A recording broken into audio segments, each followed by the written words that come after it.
आई है, आपका संकल्प से यहाँ सेंटर हुआ है और उसके साथ में भी ये भी एक विचार आपको बताना चाहती हूँ। इस रोड में ब्रह्मा कुमारी स्ट्रेट ऐसा ब्रह्मा कुमारी रस्ते ಅನ್ನೋದು ಆಗಿದೆ। तो सब कुछ संकल्प का द्वारा हो रही है। तो आपको बहुत बहुत खुश हो गया। ನಿಮ್ಮ ಒಂದು ವಿಚಾರಗಳನ್ನು ಕೇಳ್ತಾ ನಿಮ್ಮ ವಿಚಾರಗಳಿಂದ ಇವತ್ತು ಅನಿಸ್ತಾ ಇದೆ ಅದಕ್ಕೆ ಸೆಂಟರ್ ಆಗಿರಬಹುದು।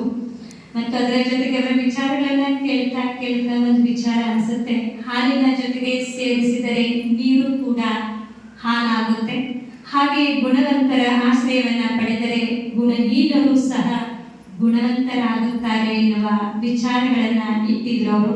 ಸದಾ ಶುಭ ವಿಚಾರಗಳನ್ನ ಇಟ್ಕೊಂಡು ಶುಭ ಚಿಂತನೆಯನ್ನ ಇಟ್ಕೊಂಡು ಬಾಬನಿಗೆ ಜ್ಯೋತಿಯನ್ನ ಕಂಡು ಆಮೇಲೆ ಅವರು ಸ್ಪಷ್ಟ ಮಾಡಾದ್ಮೇಲೆ ಬೇರೆಯವರಿಗೆ ಹೇಳಿದ್ರು।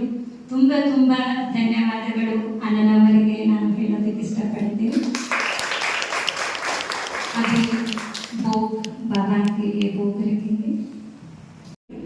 भाई मैं कोई प्रश्न पूछूं और उसका जवाब मुझे भगवान दे रहा करके, मतलब उसको सामने आना पड़ेगा, मेरे को है ना, सामने आना पड़ेगा, बताना पड़ेगा। तो ये सोच करके मैंने सोचा कि हाँ इसको तो मैं टेस्ट कर सकती हूँ और टेस्ट करूँगी। किसी को नहीं बताया, ना मम्मी से डिस्कस किया, ना किसी और से कुछ डिस्कस नहीं किया। बस अंदर में सोचा कि अगर ये भगवान का टेस्ट है तो मैं दुनिया का सबसे टफेस्ट क्वेश्चन उससे पूछूंगी और देखती हूँ कि वो आगे जवाब देता है कि नहीं। I said the toughest question को God can answer।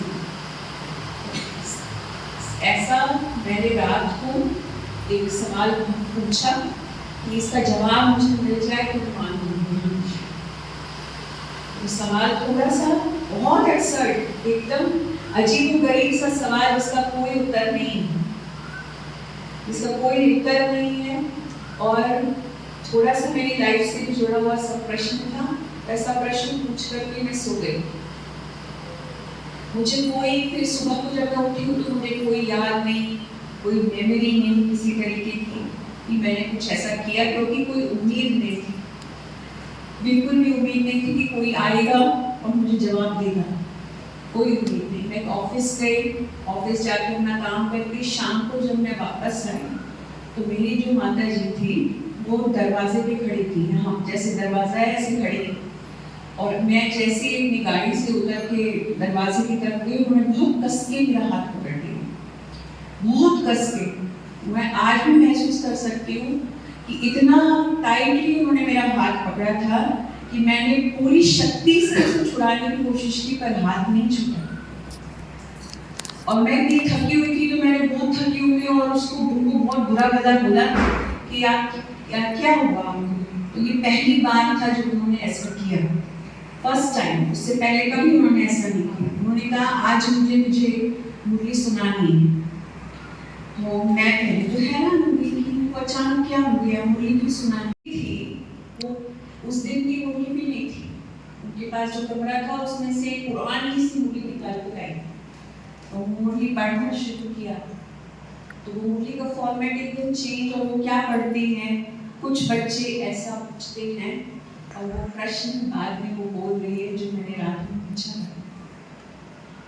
तो मैं आपको बता नहीं सकती, ना मुझे अपने नीचे जमीन के नीचे, मुझे पैरों के नीचे जमीन महसूस नहीं हुई, मुझे आसमान नहीं दिखाई दिया, मुझे आसपास कुछ दिखाई नहीं दिया। वो प्रश्न बोल रही है वो जो मैंने पूछा था रात को, मुझे विश्वास नहीं हो रहा कि वो क्या बोल रही है, कौन बोल रहा है। तो मुझे उस पल में अपनी माता जी दिखाई नहीं दी, मुझे आसपास कुछ दिखाई नहीं दिया, मेरे रोंगटे खड़े हो गए और डर के मारे, मतलब बुद्धि ने डर को, मन को, दिल को इतना कि कौन बोल रहा है, क्या हुआ, ये अचानक क्या हुआ, जैसे बिजली गिर गई हो ना ऐसा। इनको कैसे पता चला, ये प्रश्न कैसे पता चला। तो वो प्रश्न पढ़ रही है और यहाँ मेरे, मतलब जैसे कि मेरे लिए तो ऊपर से बिजली गिर गई हो, ऐसी महसूस कर। तो मैंने उस समय उस शक्ति को महसूस किया, शिव बाबा को महसूस किया, सामने प्रत्यक्ष रूप में देखा। और उस प्रत्यक्ष रूप में मैंने महसूस किया कि हाँ सच में वो हम सब आत्माओं को किस तरीके से आभास कराते हैं, अनुभव कराते हैं कि मैं हूँ। और बाबा ने प्रत्यक्ष होकर के हमारी चैलेंजेस को स्वीकार करता है। तो मैंने चैलेंज किया था ना कि तुम हो तो आकर के साबित करो, वो बाबा ने प्रूव किया। पहली बार मुझे ऐसा महसूस हुआ कि सचमुच में मेरे अंदर कोई तलाश है, ईश्वर की तलाश है। क्योंकि बाबा को देख करके उस दिन पहली बार मुझे अंदर में जो खुशी हुई है, जो खुशी महसूस हुई है, उसका कोई मतलब मैं अनुमान नहीं लगा सकती हूँ कि कितनी खुशी। और दिल ही दिल में मैंने इतनी जैसे लव एट फर्स्ट साइट, पहली बार में देखते ही आपको मोहब्बत हो जाए ना किसी से, तो ऐसी लव एट फर्स्ट साइट वाली फीलिंग और इतना अंदर में वो भाव मैं बता नहीं सकती हूँ मुझसे कि कैसी भावनाएं थी अंदर में। और जैसे संपूर्ण उसको मन ही मन दिल ही दिल में संपूर्ण समर्पित कर दिया। और अंदर मैं बातें कर रही हूँ, बाबा से बातें कर रही हूँ कि मैं तुम्ही को तो ढूंढ रही थी, तुम कहाँ थे इतने समय से। ऐसी भावनाएं उस समय बाबा के प्रति, ऐसी फीलिंग कि अब जैसे वो संबंध कब से अब जुड़ा नहीं था, जुड़ गया। अभी मुझे पता है वो बिंदु कौन है, पॉइंट कौन है, अभी शिव बाबा कौन है मुझे पता है। Now I know. अब मुझे पता है कि मुझे किसको याद करना। तो बचपन से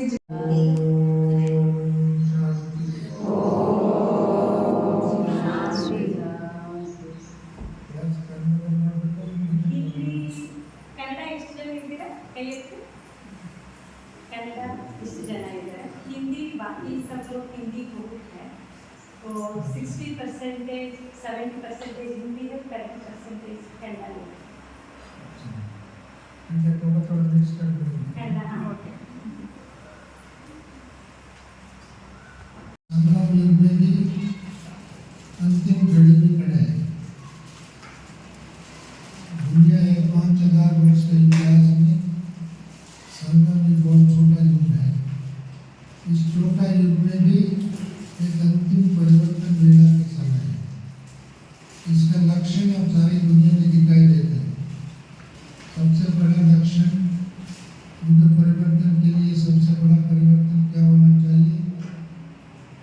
प्रकृति परिवर्तन।